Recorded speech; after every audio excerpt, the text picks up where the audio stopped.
ईश्वरଙ୍କ सहित संपर्क जोड़ विषय चिंतन मनुष्यर विनाशर कारण एवं भगवद प्रेम उन्नतिर राजमार्ग मन को विषय गुड़िकरु हटाई नहीं भगवान ठारे न लगाइबा पर्यंत भगवद प्रेम प्राप्त हेबा असंभव एवं भगवद प्रेम बिना प्रभु प्राप्ति संभव नुहे।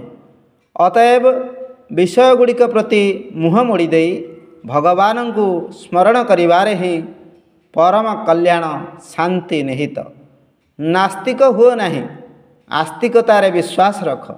भगवान ठारे विश्वास रखिले ही कल्याण। ए संसार नश्वर, एठारे किछि भी सार नुहे, दिने यह नष्ट हो जाए। केवल प्रभु ही प्राप्त योग्य एवं एही कार्य पूरण निमंते मनुष्य जोनि मिली थाए। एथिरे जीवनर सार्थकता परम कल्याण रही।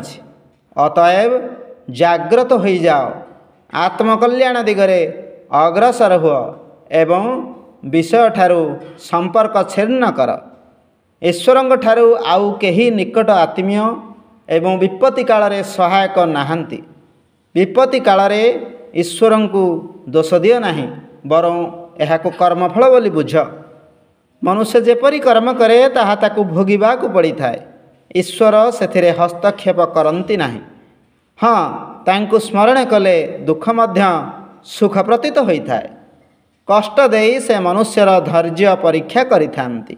एहा सहित सही परम प्रभु मनुष्य को सचेत कराई दियंती, शुभ कर्म कर जद्वारा मोर मनमोहक मुख को देखि पारिबो। अखंड ज्योति, अक्टोबर 1956।